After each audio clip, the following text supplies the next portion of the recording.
और आपको मैं बताता हुआ चलूँ, हमारे साथ हमारी टीम भी मौजूद है, जो कि एंड में इंशाल्लाह आपके साथ बातें करेंगी। आपका जो भी छोटे-छोटे सवालात होंगे, सारे सवालात का जवाब हम लोग लेने की कोशिश करेंगे। आप लोग थोड़ा इत्मीनान सब्र के साथ इस सेशंस को अटेंड कीजिएगा। आते हैं टॉपिक के ऊपर।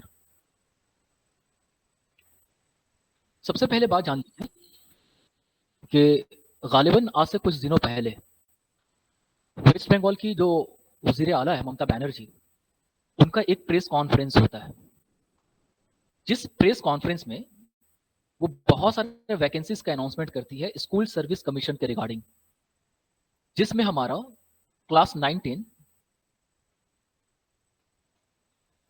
10 और 11 12 के बारे में वैकेंसीज का अनाउंसमेंट होता है। और उसके साथ साथ एक हिस्सा हमारी निगाहों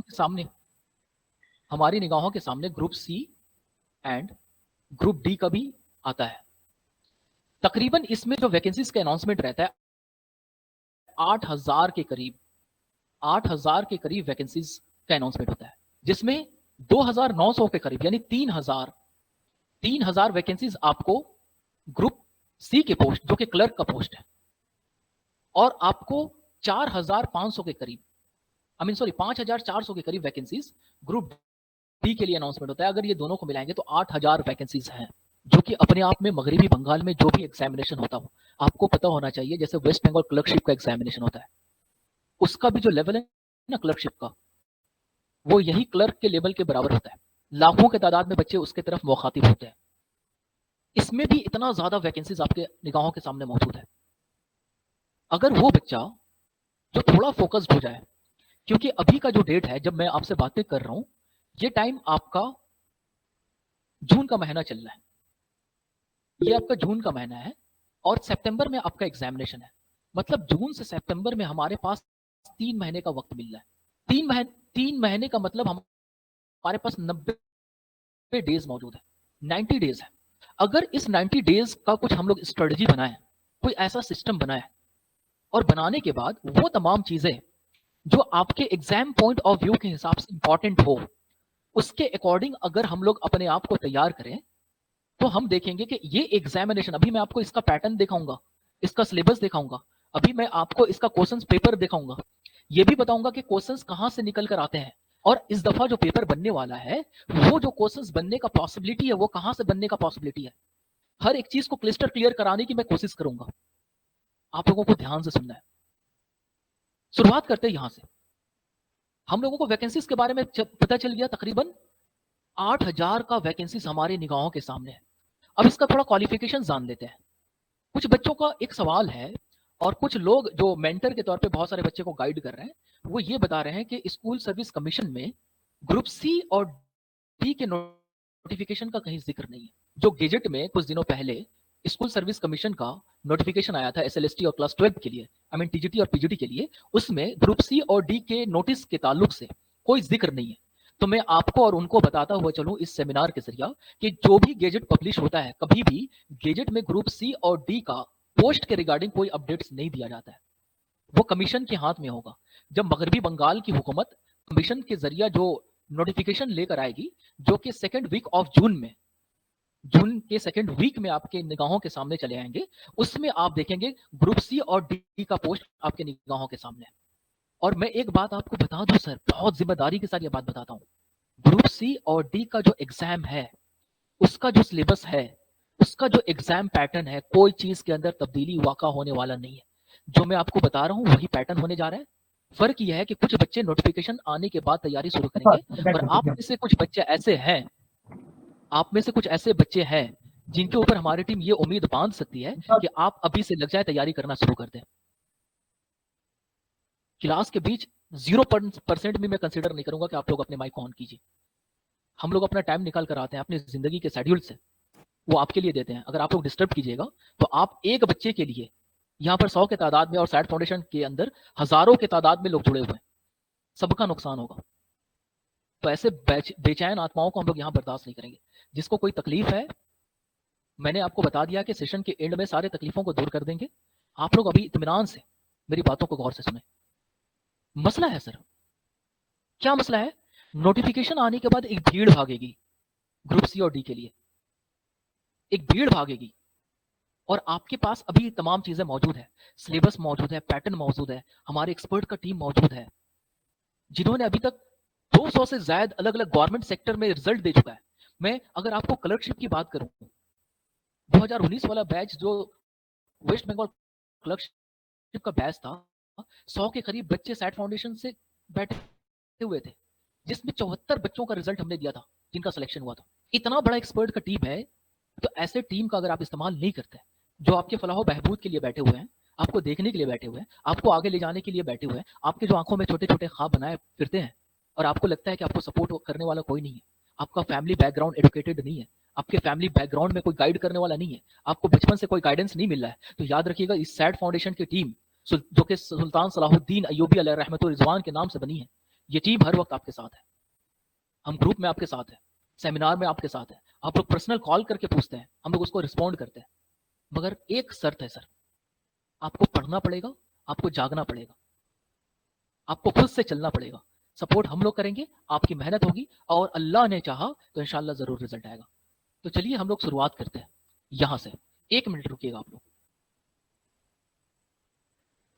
कुछ बच्चे ऐड होना चाहते हैं उसको ऐड कर लें, नहीं तो ये मुझको कॉल कर करके पागल बना देंगे। आते हैं सर, ग्रुप सी और डी का सबसे पहले सिलेबस देख लेते हैं। नियर अबाउट सेम होगा, एक एरिया होगा, उसी एरिया से आपके एग्जाम में सवाल बनेगा, और वो एरिया कहां से सवाल बनने वाला है, कैसे सवाल बनेगा, उसका रंग कैसा होने वाला है, इस सेशंस के जरिए मैं आपको बता दूंगा इंशाल्लाह। अल्लाह ने चाहा तो 3 देखिएगा, उसी पैटर्न के ऊपर आपको सवाल नजर आएगा। आपका 4 हिस्सों में सवाल बटा रहेगा। एक जनरल नॉलेज का पैटर्न रहेगा, जनरल नॉलेज रहेगा आपका। 1 मिनट, जीके के अलावा आपका मैथ्स में कुछ अर्थमेटिक का पोर्शन रहेगा। आप लोग मैथ्स को देख के डरिएगा मत, अभी कुछ इंपॉर्टेंट ऐसी बातें बताऊंगा ना, मुहब्बत हो जाएगी आपको मैथ्स से, ठीक है। उसके बाद तीसरा पोर्शन क्या है सर, आपको करंट अफेयर्स का पोर्शन रहेगा, और चौथा पोर्शन क्या रहेगा सर, इंग्लिश का पोर्शन रहेगा। ये 4 पोर्शन में आपका सी और डी का एग्जाम का पैटर्न बना हुआ है। सबसे पहले ये जान ले, जो जीएस का पोर्शन है, जनरल नॉलेज का, उसमें हिस्ट्री से भी क्वेश्चंस बने हैं, ज्योग्राफी से भी क्वेश्चंस बने हैं, ज्योग्राफी ऑफ वेस्ट बंगाल से भी क्वेश्चंस बने हैं, इकोनॉमिक्स का कुछ क्वेश्चंस है, पॉलिटी का क्वेश्चंस होने का पॉसिबिलिटी है, जो आर्ट एंड कल्चर होते हैं या साइंस के जरिए जो सवाल बनते हैं, ये जनरल नॉलेज का इलाका है। तो सर आप बताइए सर, ये तो जनरल कॉम्पिटिशन की बात करती, इसके अंदर डेप्थ इतना है कि पढ़ने वाले अगर ये पूरे पोर्शंस को अच्छे से कवर करें तो 2 साल भी उनके लिए काफी नहीं होगा। यही चीज जो आप निगाहों के सामने देख रहे हैं, सेम चीज आपको डब्ल्यूबीसीएस का भी सिलेबस है, सेम चीज आपको मिसलेनियस सर्विस कमीशन का भी सिलेबस है, सेम चीज आपको वेस्ट बंगाल क्लर्कशिप का भी सिलेबस है। ये सिलेबस आपको एसएससी सीजीएल के अंदर भी दिखाई देगा। तो क्या सर हम लोग सीजीएल के लेवल पे उतर के तैयारी करेंगे? क्या सर हम लोग बीसीएस के लेवल के ऊपर बैठ के तैयारी करेंगे? नहीं सर, यहीं से एक्सपर्ट का राय काम आने लगता है। कुछ बच्चे सिलेबस लेकर दौड़ना शुरू कर देते हैं, मगर जो एक्सपर्ट होते हैं ना, वो डायरेक्शन देते हैं कि आपको अगर दौड़ना है तो कहाँ दौड़ना है, वो कौन सा एरिया जिसको आपको रीच करना होगा। आप लोग अपने घर में जब दूध को उबालते हैं ना, तो दूध के ऊपर एक मलाई यानी मलाई क्रीम बनता है, एक लेयर बनता है। तो ग्रुप सी और डी के पोस्ट के लिए ये जो हिस्ट्री है, ज्योग्राफी है, पोल साइंस, इकोनॉमिक्स है, इसका यही अपर पोर्शंस जो कि लाइट पोर्शन है, जो कॉमनली पूछा जाता है ग्रुप सी और डी के, बस उसी पोर्शंस को आपको करना है और अच्छा से दबा के करना है, और उसके बाद इसके ऊपर एमसीक्यू लगाना है ज्यादा से ज्यादा। वो एमसीक्यू का बैंक हम लोग आपको यहां से प्रोवाइड करेंगे सैट फाउंडेशन के जरिए।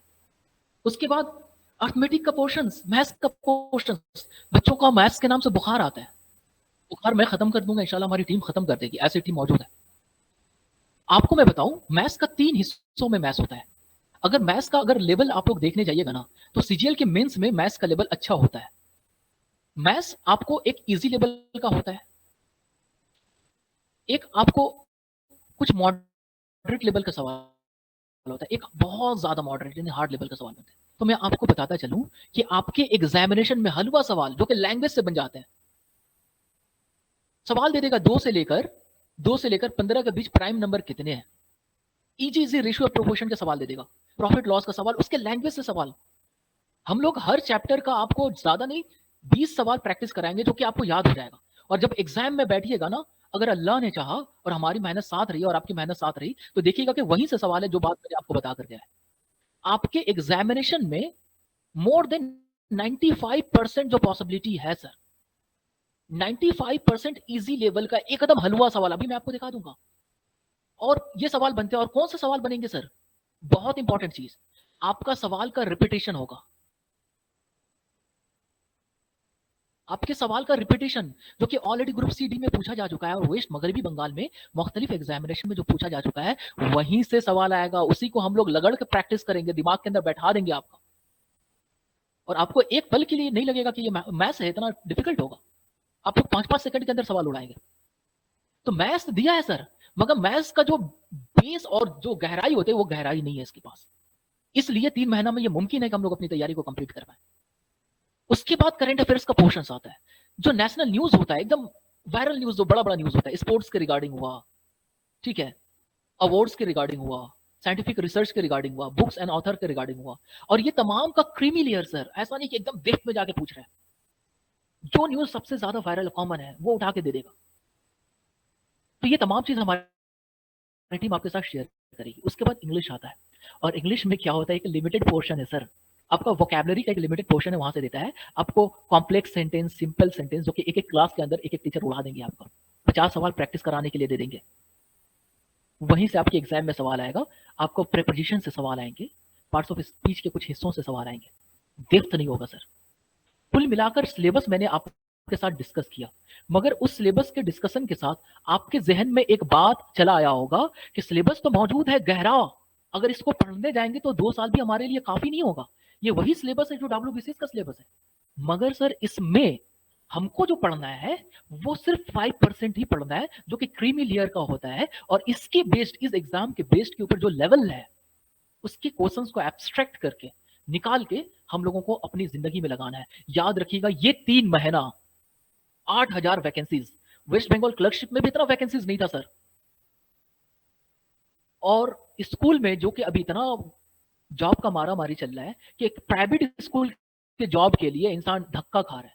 आपको गवर्नमेंट सर्विस मिलेगा क्लर्क का, अच्छा खासा सैलरी होगा आपका। ये 3 महीना की एंडलेस मेहनत सही डायरेक्शन में। याद रखिएगा मेरी बात, मंजिल सिर्फ रास्ते से नहीं मिलती है, रहबर से भी मिलती है। कुरान मजीद में अल्लाह तबारक व तआला सूरह फातिहा में फरमाता है, जिसको हम हमेशा नमाज में दोहराते हैं, इहदिनस सिरातल मुस्तकीम, अल्लाह मुझे सीधे रास्ते चला। मगर कौन सा रास्ता? अल्लाह फरमाता है उसके आगे, सिरातल लजीना अनअमता अलैहिम, वो रास्ता जिस पे तूने इनाम रखा है। सिर्फ रास्ते की जिक्र नहीं है सर, सिर्फ रास्ते की जिक्र नहीं है, इनाम वाला रास्ता। बाद में सूरह बकरा के अंदर अल्लाह तबारक व तआला फरमाता है कि इनाम जो नबियों का रास्ता है, वो रास्ता जो सहाबा का रास्ता है, वही रास्ता आपका सिराते मुस्तकीम, उसी रास्ते पे आपको चलना है, वो सच्चों के रास्ते पे चलना है। मतलब सिर्फ रास्ता चलने से कामयाबी नहीं मिलता है, आपको फॉलो करना पड़ता है एक लीडर को। हमको अपनी दीन के अंदर कामयाबी के लिए हुजूर अक़दस सल्लल्लाहु अलैहि वसल्लम के रास्ते पे चलना पड़ेगा, सहाबा के किराम के रास्ते पे चलना पड़ेगा, औलिया किराम के रास्ते पे चलना पड़ेगा। वो बेहतरीन लोग जो हमारे दीन के अंदर तशरीफ लाए, उनके रास्ते पे चलना पड़ेगा। इसी तरह दुनियावी तरक्की के लिए वो जो आपके रहबर है, वो जो आपके लीडर हैं, वो जो आपके मेंटर हैं, जो ऑलरेडी किसी चीज के ऊपर एक्सपर्ट है, जिन्होंने दुनिया को देखा है, ये तमाम चीजों को देखा है, वो जिस अंदाज से इस एग्जाम्स के पैटर्न को देखेंगे, आपकी निगाहें वो चीजों को नहीं देख पाएगी। इसलिए हमारे एक्सपर्ट का टीम आपके साथ हमेशा, आप लोग देखते हैं कि हर वीक हम लोग आपसे मुलाकात करते हैं, आपको जगाने की कोशिश करते हैं, आपको आगे लेकर जाने की कोशिश करते हैं। तो आइए ये साथ मिलते हैं और आगे की तरफ जाने की हम लोग कोशिश करते हैं। उम्मीद करता हूं मैं सिलेबस को समझा पाया हूं और सिलेबस की रूह को समझा पाया हूं कि सिलेबस तो बड़ा है, वो सबसे ज्यादा इंपॉर्टेंट चीज है। तो ये सिलेबस आपके सामने है, कुछ देर के बाद ये सिलेबस मैं आपके ऊपर निगाह डालते हैं। कई लोग हैं जो अभी ऑलरेडी ज्वाइन करना चाहते हैं।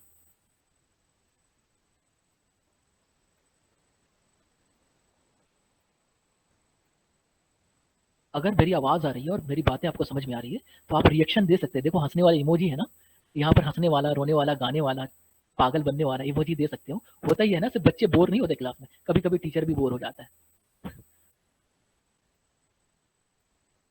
चलिए अब हम लोग आते हैं सेकंड पॉइंट की तरफ, जो कि हमारे पेपर के बारे में डिस्कशन होगा। ये ग्रुप सी और डी का पेपर हमारे निगाहों के सामने है। ये पेपर कुछ देर के बाद मैं आपको ये पेपर कुछ देर के बाद मैं आपको शेयर कर दूंगा।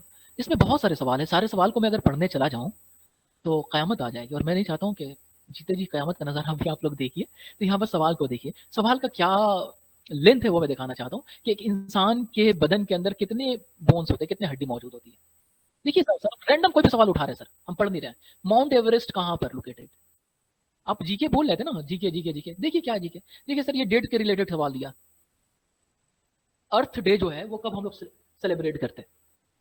इसी तरह बोल देगा कैंसर डे कब सेलिब्रेट करते हैं, आई मीन कब देखते हैं, ये डे कब देखते हैं, वो डे कब देखते हैं, मन्ना डे को कब देखते हैं। ये तमाम सवाल आपके एग्जाम में देंगे, जिसका एक छोटा सा क्यूट सा नोट्स हम लोग देंगे, उसको याद कर लीजिएगा। वो अगर डे से पूछा सवाल वहीं से आगे, इसके बाहर कुछ नहीं देगा। देखिए ना कुछ रैंडम सवाल उठाते हैं। देखिए यहाँ पर सवाल क्या बोल रहा है, द गैस प्रेजेंट हाईएस्ट, सबसे ज्यादा हवा में कौन सा गैस मौजूद है? आपको मालूम है नाइट्रोजन होगा। इस तरह के सवाल भर पेट सवाल देखने को मिल जाते हैं। सवालात तो पूछे गए हैं सर, मगर सवाल के अंदर डेप्थ नहीं है, क्रीमी सवाल है। सीएनजी का फुल फॉर्म क्या है, वो सवाल जो फ्रीक्वेंटली पूछा जाता है। ग्रुप सी और डी के प्रीवियस ईयर क्वेश्चंस को हम लोग जो समराइज करते हैं, जो कि पूरे इंडिया लेवल पे जितने ग्रुप सी और डी के एग्जामिनेशन में पूछा गया है, अलग अलग स्टेट में पूछा गया है, बंगाल के अंदर पूछा गया है, हमारी टीम वो सारे सवाल को कंपोज कर रही है, दिन रात मेहनत कर रही है, दिन रात मेहनत कर रही है सर आपके लिए। आपको पढ़ना है सर। ये पहले वाला दौर नहीं है कि कोई एक मैथ्स का सवाल नहीं बनता था तो बच्चे भटकते, बदनाम आत्माओं की तरह भटकते रहते थे कि कोई बताने वाला मिल जाए। अभी आपको सब कुछ दिया जा रहा है, बाद में अपने बाल बच्चों को ये बताने के लायक आपके पास वक्त नहीं रहेगा सर कि मेरे पढ़ना आप ही को पड़ेगा। उसके बाद करंट अफेयर्स का पोर्शन आता है सर। करंट अफेयर्स में वो सवाल जो हलवा सवाल होता है, एकदम बारीकी वाला। जैसे ये एग्जाम आपका हुआ था तकरीबन, ये आपका एग्जाम हुआ था मेरे हिसाब से 2017 या 16 में।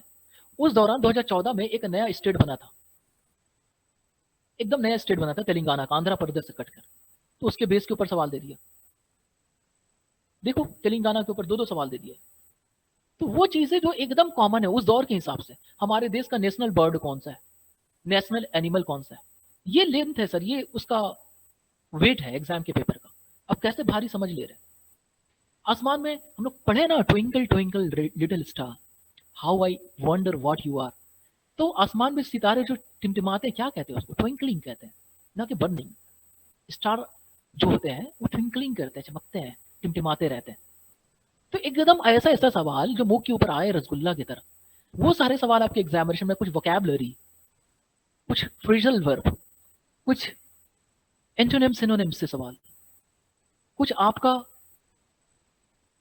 कलेक्टिव नाउन से सवाल दिया है।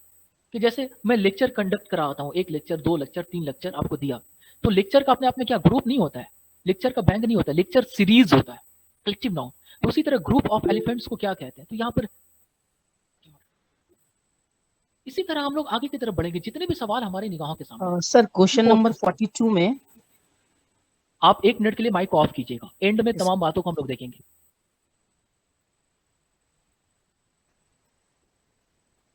मैंने जब सेशन की शुरुआत की थी बता दिया था कि यहाँ पर इतने बच्चे जुड़े हुए हैं, अगर मैं अपने टाइम को बेकार की चीज़ों में अगर लगाता हूँ तो वो फ्रूटफुल नहीं होंगे, कीमती वक्त है सर। आपको मालूम नहीं है कि कितना मुश्किल से हम लोग टाइम निकाल कर आपके पास आते हैं, शायद मैं आपको बता नहीं पाऊँ। बहुत सारी चीज़ें होती है, प्रिंटिंग एरर हो सकती है जो हम लोग आपको देते हैं, क्योंकि जो लोग टाइप करते हैं वो लोग नॉन एडुकेटेड बैकग्राउंड से भी आते हैं, बहुत सारे लोग बैठ के टाइप करते हैं, उनको काम है बस टाइपिंग। तो ह्यूमन एरर होते हैं या फिर टेक्निकल एरर्स होते हैं कि हो सके कोई सवाल में इधर उधर हो गया हो, तो उसको हम लोग बाद में फिल्टर कर देंगे, ठीक कर देंगे।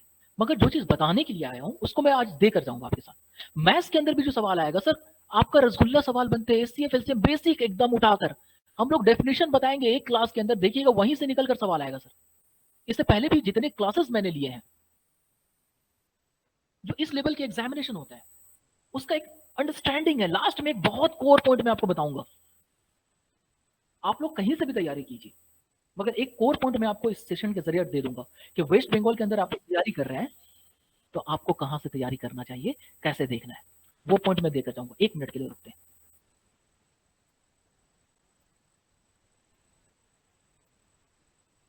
देखिए सर मैथ्स के अंदर भी वही चीज है, ratio proportion, time and work, time and distance, percentage का कुछ सवाल है, मगर जो भी सवाल है एचसीएफ एलसीएम का सवाल है, ये सब हलवा हलवा सवाल है। आपको देखने में बड़ा लग रहा है सर, मैं आपको जिम्मेदारी के साथ ये बात बता दूं, मैथ्स का एक क्लास कराऊंगा, सपोज करो कि मैं परसेंटेज के ऊपर एक क्लास दे रहा हूँ या रेशियो एंड प्रोपोर्शन के ऊपर एक क्लास दे रहा हूँ। अगर मैं 1.5 घंटे का क्लास लूंगा और 1.5 घंटे के बाद मैं 50 सवाल आपको दूंगा, तो उम्मीद करता हूं कि जाहिल से जाहिल बच्चे भी वो 50 में 45% तो मार ही देंगे। 45 सवालों को मार देंगे। हरवा है सर, आप झूठ मूठ कर डर कर बैठे हुए हैं। मैदान में उतरिए तो सबसे पहले जिस चीज को हराना है वो अपने डर को हराना है। बच्चे को कॉन्फिडेंस ही पैदा नहीं हो पाता है, क्या हम भी जॉब निकाल सकते हैं? सर जब आपको अपने ऊपर कॉन्फिडेंस नहीं है तो आप इतने बच्चों के बीच में कैसे कॉम्पीट करने बैठेंगे? सबसे पहले अपने अंदर कॉन्फिडेंस को बिल्ड करना है। ये सब क्या है? दूसरे लोग कर सकते हैं, जॉब पा सकते हैं, हम क्यों नहीं पा सकते? किस चीज की कमी है? अल्लाह ने क्या मुझको अपाहिज पैदा किया है? जहन से अपाहिज, या जो अपाहिज लोग हैं वो कुछ कर नहीं पाएंगे? किस चीज की कमी है? एक चीज है जिसकी कमी है आपके अंदर, वो है विल, करने का जज्बा, वो मेहनत करने का लगन, वो एटीट्यूड, पैसिव एटीट्यूड, जो शेर का एटीट्यूड होता है जंगल में, वो एटीट्यूड को पैदा करना है। और ये बात को लेकर चलना है कि आपको इस फील्ड के अंदर कामयाब होकर ही निकलना है। बाकी हमारे सारी टीम आपके साथ लगी हुई है। तो ये 4 पोर्शंस को मैंने आपके क्वेश्चंस पेपर के जरिए भी दिखाया कि जो सवाल भी बनते हैं वो काफ़ी इजी लेवल का सवाल है। उसके बाद मैं पलटता हूँ एक पॉइंट की तरफ, इसको सुनिएगा गौर से आप लोग।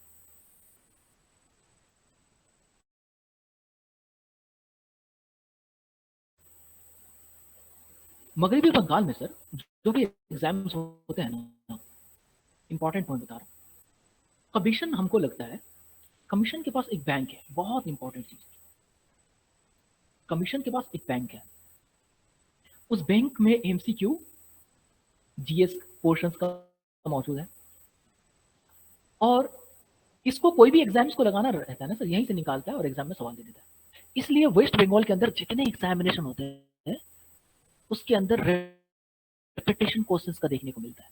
इसलिए हम लोग जो पेपर को डिजाइन किए हैं, जो नोट्स को डिजाइन किए हैं आपके लिए, इसी अंदाज से डिजाइन किए हैं। हम लोग जो आगे लेकर चलेंगे, मैं आपको यहाँ से एक बात बताता हुआ चलूँ कि 3 महीने के लिए हम लोग बैच उठा रहे हैं। 3 महीने के लिए हम लोग एक बैच देने जा रहे हैं। वो बैच कैसा?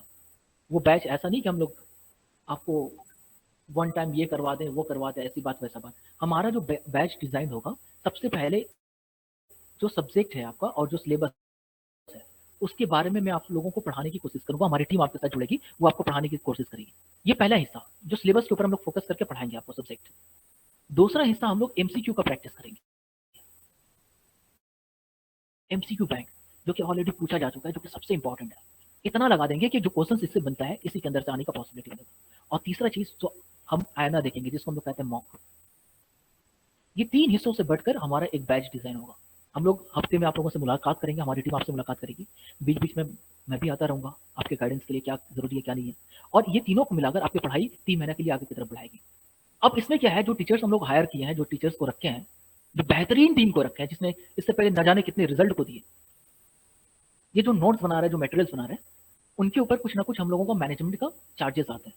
तो पहले हम लोग सोचे थे वन टाइम पेमेंट ले लेंगे, क्योंकि बहुत सारे बच्चे अब जान ही रहे कैसे पी खा के आते हैं। कोई भी चीज होता है उसके पीछे बैकग्राउंड में लगता है कुछ। जिस चीज को डिजाइन करने की कोशिश कर रही है वो ये सोच रही है कि इसमें बहुत सारे बच्चे बैठे हैं जी, इकोनॉमिकल कंडीशन जिनका सही नहीं है। इसलिए देखिए ना, बड़ा बड़ा बैच हम लोग उठाए हैं, हिस्ट्री का, ज्योग्राफी का, जिसमें बच्चे नहीं है, क्लासेस मौजूद नहीं है, कोई उठाना नहीं चाह रहा बैच, क्योंकि वो जान रहा मुझको कोई इनकम होने वाला नहीं है। उसी में हम लोग महीने का 500 के, जो कि अभी एक इंग्लिश मीडियम के बच्चों का एक महीने का ट्यूशन फी नहीं है, उसमें हमने बैच उठाया।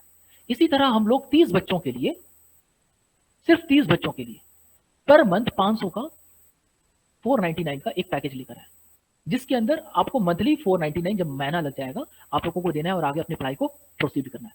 एक बैच लेकर आए जिसके अंदर हमारी सारी टीम आपके साथ जुड़ेगी, आपको नोट्स प्रोवाइड करेगी, मॉक प्रोवाइड करेगी, क्लास प्रोवाइड करेगी, और इस तरह लेकर एग्जाम्स तक चलेगी। अगर ये बैच को आपको ज्वाइन करना है तो इस सेशन के एंड में याद रखिएगा, सिर्फ 30 बच्चों के लिए, अनाउंसमेंट होने के बाद बहुत सारे बच्चे कॉन्टेक्ट करते हैं, तो ये 30 बच्चे जो इकोनॉमिकल बैकग्राउंड से हैं या कुछ भी हैं, ये 30 बच्चे को इस स्ट्रक्चर में हम लोग आपको एक सेशन देने की कोशिश करेंगे। सेशन जहां खत्म होगा हम लोग आपको एक बार कोड प्रोवाइड करेंगे, इस बार कोड को आपको स्कैन करना है, और जो प्रोसेस इससे पहले स्कूल सर्विस कमीशन का था, आपको 499 का पेमेंट करना है, भेज देना है, अपना नाम लिखना है, जो भी आपका नाम है, नाम लिखने के बाद नीचे लिखिएगा एसएससी ग्रुप सी और डी, ये लिखकर भेजना है। हमारी टीम आपको एक सेपरेट ग्रुप में ऐड कर लेगी, वहां से हम आपकी पढ़ाई का जो सिलसिला है हमारी टीम के साथ जुड़िएगा और आगे बढ़ाइएगा। तो आज के क्लास में तीनों चीज को मैं एक्सप्लेन करने की कोशिश किया। इसके बाद हम लोग लेंगे क्वेश्चन और आंसर का सेशन। जिसान भाई मौजूद हैं क्या? हाँ भाई। हाँ भाई, मैं अपनी बातों को यहाँ से ख़त्म किया, जितना बात मुझको बताना था, और मैं माइक अब आपके हवाले करता हूँ। आप अपनी बातों को रखिए इन बच्चों के सामने। जी थैंक यू वेरी मच। तो जैसा कि कलीम सर आप लोगों को समझा रहे थे, चीज़ों को इन्होंने बहुत अच्छे से क्लियर किया आपके सामने। अगर मेरी आवाज़ आप तक आ रही है, एम आई ऑडिबल, तो आप थोड़ा सा एक रिस्पॉन्ड कर दीजिएगा। जी सर, कोई आवाज आ माइक रही ऑन है। करके। जी जी जी, आ रही है ठीक है, sir. Thank you. Okay okay. तो कुछ बातें कहने को है, असल में ऐसा कुछ खास नहीं है कहना, बस 2-3 मिनट एक बात दोहराना चाहता हूँ उन्हीं की बातों को। हो सकता है कि कुछ बातें उनके ज़हन में नहीं आई हो, या फिर कुछ ऐसा है जो आपको यूनिक लगे सुन के। देखिए, as a member of SAT foundation, सुबह से लेकर रात तक एक ही मैसेज आता है, एक ही तरह का कॉल्स आता है बार बार कि मेरा बीएड है, फोर्थ सेमेस्टर में हूँ, या मेरा मास्टर्स जो है अपीयर्ड है, या मेरा परसेंटेज थोड़ा सा कम हो गया है, and for that reason I am not applicable, I am not eligible to fill that particular form. तो ऐसे में एक बहुत बड़ी अपॉर्चुनिटी है आपके पास कि आप ग्रुप सी और डी का जो कंबाइंड बैच आ रहा है उसको आप ज्वाइन करें, और एटलीस्ट अपना कदम जमाने के लिए इस अपॉर्चुनिटी को आप लोग मिस ना करें। बहुत से लोग ऐसे हैं जो सोचते हैं कि नहीं नहीं, मुझे तो ग्रुप सी या ग्रुप डी नहीं करना चाहिए, आई एम नॉट। अक्सर हम लोग देखते हैं कि लंबा छलांग लगाने के लिए थोड़ा पीछे हटना पड़ता है, तो एक बहुत बड़ा मौका है, नहीं तो बाद में आपको वही सोचना पड़ेगा। अक्सर अक्सर हम लोग यही सोच पाते हैं और बाद में पछताते भी हैं। हमेशा याद रखिएगा, opportunities missed lead to disasters circumstances, और ये अपॉर्चुनिटी अगर मिस हो जाएगा तो ये बहुत ज्यादा डिजास्टर होने वाला है आप लोगों के लिए। So those so the candidates who are not eligible for those exams, आप लोग आइए, ग्रुप सी डी के लिए एप्लीकेबल हैं आप लोग, बिल्कुल एलिजिबल हैं, इस एग्जाम को दीजिएगा। इसकी सैलरी बहुत एक हैंडी सैलरी है, अच्छी सैलरी है, काम का उतना प्रेशर नहीं है। एक क्लर्क के लिए साल भर काम नहीं होता है, हाँ चूंकि कुछ कुछ काम होते हैं जो कभी कभी सीजनल ओकेजनल काम उनके पास आ जाता है, थोड़ा बर्डन होता है, लेकिन एक हाई स्कूल में काम करने का अपना एक मजा है। और अपना कदम जमा लीजिए, इंशाल्लाह अगर आपको फ्यूचर में फिर से मौका मिलता है तो दोबारा उसको क्रैक कीजिएगा और आगे की तरफ बढ़िएगा। सिलेबस की बातें जहाँ तक है तो कलीम साहब ने आपको बहुत अच्छे से समझा दिया है, आप उसको जानते भी हैं। और जहाँ तक ये क्लासेस की बातें हैं, तो हम लोग तो पढ़ाते हैं, और जितने लोग पढ़ते हैं वो तो बखूबी जानते हैं कि क्या हम लोग पढ़ाते हैं या कितनी हद तक हम लोग मेहनत करते हैं, अपनी बातों को आपके सामने पहुंचाने की कोशिश करते हैं। बहुत सारे लोग ऐसे हैं जो हमारे बैच के हैं, इसमें इस सेशन को अभी ज्वाइन किए हुए हैं और वो हमारी बातों को सुन रहे हैं। वो बेहतर समझते हैं कि सेट का जो लेवल ऑफ टीचिंग है वो किस लेवल का है, और लोग उसको उसकी कद्र भी करते हैं। उनके लिए हम उनका शुक्रगुजार हैं। तो आप लोग आइए, हमसे जुड़िए, और इन 3 महीनों को सही मसरफ में लेते हुए आप लोग इन सब चीजों को समझिए और आगे बढ़िए। तो क्वेश्चन आंसर का सेशन शुरू कर दिया जाए ताकि 10-15 मिनट में सेशन जो है समाप्त हो जाए। जी भाई बिल्कुल, जिनके जो सवाल होंगे वो पहले हैंड्स को रेज करेंगे, डिसिप्लिन बनाए रखेंगे, ऐसा नहीं कि अपने ऑडियो को ऑन करें सब कोई पूछना शुरू कर दें। हैंड को रेज कीजिएगा, हम लोग जिसको अलाउ करेंगे वो सवाल कीजिएगा। चलिए शुरू कीजिए।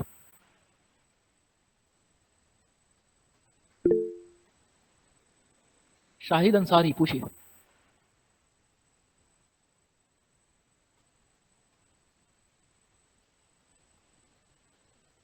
हेलो आवाज आ रही है?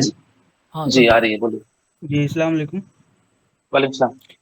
सर पूछ रहा था कि ये टोटल कितने मार्क्स का एग्जाम होगा, और पेपर जो आएगा वो मतलब पेपर सिर्फ इंग्लिश में होगा या उसके साथ साथ बांग्ला में भी होगा, या उर्दू या हिंदी, इस तरह से किस किस लैंग्वेज में आएगा? कितने नंबर का पेपर होगा टोटल सी और डी का? बस आप माइक ऑफ कर दीजिए। ओके। आपका ध्यान कहीं और था, शायद आप सेशन में थे ही नहीं या बाद में ज्वाइन किए हों, क्योंकि ये जो आपका जो सवाल है एकदम इररिलेवेंट सवाल है शुरू से लेकर लास्ट तक। और मुझे माइक थमाने से पहले तक कलीम भाई ने यही बातें की कि कौन कौन सा पोर्शन से क्वेश्चन आएगा और 15 नंबर करके वो कैसे 4 हिस्सों में बटा है, और क्या क्या उसमें क्वेश्चन पूछा जाएगा। तो ये towards the end of the session या at the end of the session उसको उस पीडीएफ को हम लोग शेयर कर देंगे ग्रुप में, जहां से आपको लिंक मिला है, आप वहां से देख लीजिएगा। मुझे नहीं लगता ये कोई खास सवाल है। चलिए नेक्स्ट आगे बढ़िए। नेहा खान सवाल कीजिए। अस्सलाम वालेकुम सर। जी वालेकुम सलाम। सर ये वालेकुम जो बैच सलाम। स्टार्ट होगा ना, तो ये बैच में मतलब क्या रिकॉर्डेड सेशन मिलेंगे हम लोगों को, या फिर ऑन टाइम ही ज्वाइन करना होगा? जी हाँ, हम हमारे रिकॉर्डेड team इस क्लासेस काम अवेलेबल करवाएंगे आपको।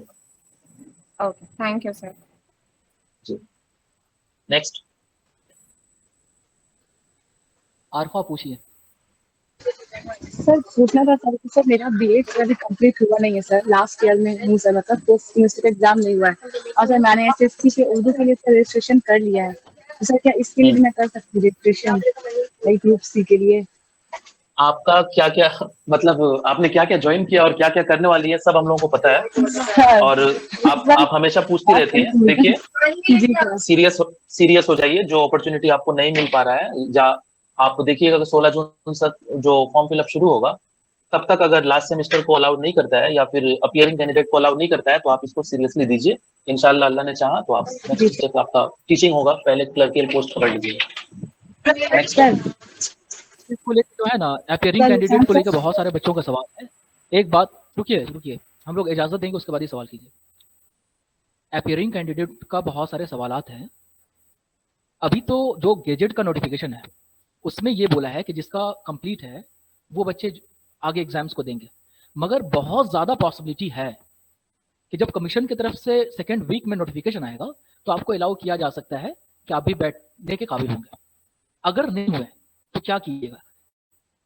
एक बहुत बड़ा भीड़ है, बहुत बड़े बच्चों की तादाद है जो बीएड के फाइनल ईयर में है, जिनका अक्टूबर में खत्म होने वाला है सेशन। वो सब के सब ग्रुप सी और डी के लिए मूव करना शुरू करेंगे। तो अभी से आप फोकस्ड रहिए कहाँ करना है क्या नहीं, जैसा कि जिसान भाई आपको बताएं कि वक्त आने पे आपको पूरी बात क्लियर हो जाएगी। चलिए आगे पूछिए।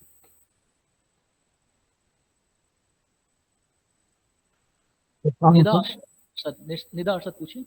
अस्सलाम वालेकुम सर। सर वो हमसे जो पूछना था वो पूछ लिया, तो जवाब मिल गया हाँ। हमको। ठीक है, फिर नेक्स्ट। जी अस्सलाम वालेकुम सर। पूछना ये था कि एक कैंडिडेट वो एसएससी 9-10 और ग्रुप सी ग्रुप डी में नहीं बैठ सकते क्या?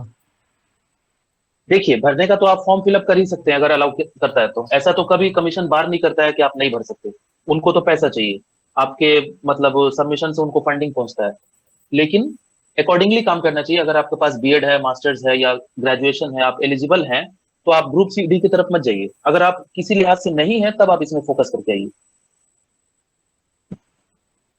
Okay sir, thank you. Sir मुझे पूछना था सर कि मेरा ग्रेजुएशन जनरल है और मैं बीएड भी कर चुकी हूँ। मैं 9-10 के लिए एलिजिबल हूँ और प्राइमरी के लिए? क्या आपका 50% है?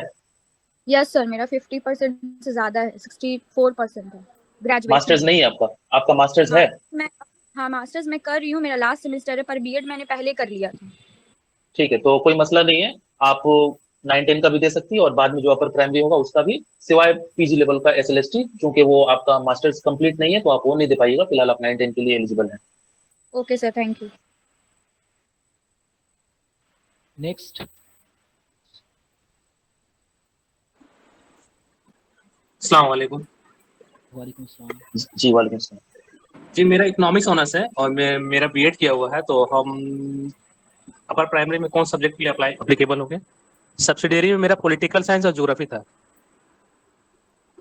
आप अपडेट नहीं है, आप अपने आप को अपडेट रखिए। देखिए, अपर प्राइमरी में कोई सब्जेक्ट स्पेशलिस्ट टीचर नहीं होता है। क्लास 6 to 8 में आपको हर एक सब्जेक्ट पढ़ाना है ह्यूमैनिटीज का, चाहे वो उर्दू हो, इंग्लिश हो, जियोग्राफी हो, हिस्ट्री हो, साइंस का और मैथ का छोड़ के। अपर प्राइमरी का कोई सब्जेक्ट स्पेशलिस्ट टीचर नहीं होता है। वो 6 to 8 आपको सब कुछ पढ़ाना है। 9, 10, 11, 12 के लिए एक सब्जेक्ट स्पेशलिस्ट टीचर होता है। अपर प्राइमरी आपका जो भी है आप भर सकते हैं, उसमें सिर्फ 50% या 5% रिलैक्सेशन के साथ, ओबीसी के साथ, उसमें आप एप्लीकेबल हैं।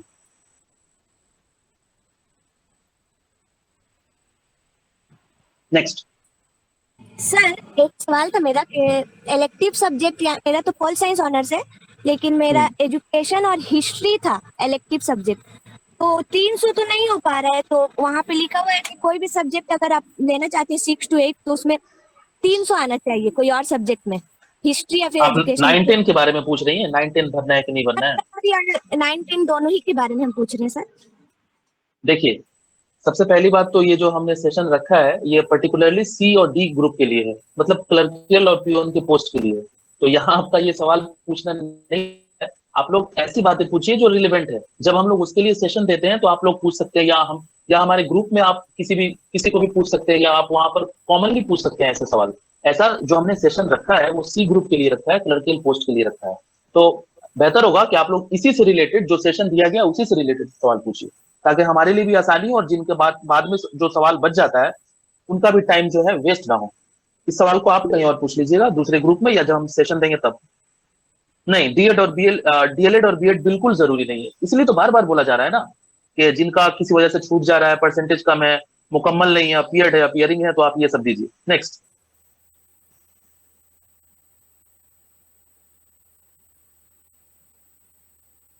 बैच का टाइमिंग आप सर हमेशा रात में ही जी। होगा, याद रखिएगा। वालेकुम सलाम, बोलिए। सर मुझे ये पूछना था ना सर, मेरा अभी ग्रेजुएशन चल रहा है, तो फॉर्म भर सकते हैं ना ग्रुप सी और डी का? इसमें 8 और 10 पास है बस। अगर आप 10 क्लास पास हैं उसमें भी कोई परसेंटेज का मतलब ये बाउंडेशन नहीं है, इतना होना पड़ेगा। 10 पास जी कीजिए। सर, मेरा डीएलएड भी कंप्लीट हो चुका है, अभी ग्रेजुएशन स्टार्ट किए हैं इसलिए। बहुत अच्छी बात है, मुबारक हो आपको। लेकिन फिलहाल क्लास 10 दिखा के आप ग्रुप सी दीजिए। Okay sir, thank you.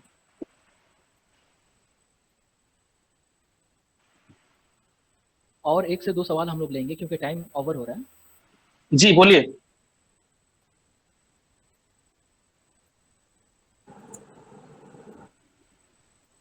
पूछिए। बुशरा फिरदौस है। हाँ, अस्सलाम वालेकुम जी वालेकुम सलाम। सर। जैसे हम लोग टीचर के लिए फॉर्म फिलअप कर रहे हैं, जैसे 9, 10 या एचएस के लिए, लेकिन ग्रुप सी हाँ। और डी में भी अलाउ है, तो क्या ये एग्जाम जैसे अलग अलग दिन में हो रहा है कि सेम डेट में पड़ेगा? नहीं, अभी उसका कोई मतलब पर्टिकुलर कोई डेट अनाउंस नहीं हुआ है। 9, 10 और 11, 12 जहां तक बात है सेम डे हो सकता है। इसीलिए हम लोग सबको यही कह रहे हैं कि आप जिस पर ज्यादा फोकस्ड हैं उसको भरिए और उसी पर तैयारी कीजिए। जैसे मान लीजिए कि आपको सुन लीजिए आप पहले बात। जैसे मान लीजिए आपको खदशा है कि मेरा इसमें नहीं होगा और इसमें हो जाएगा।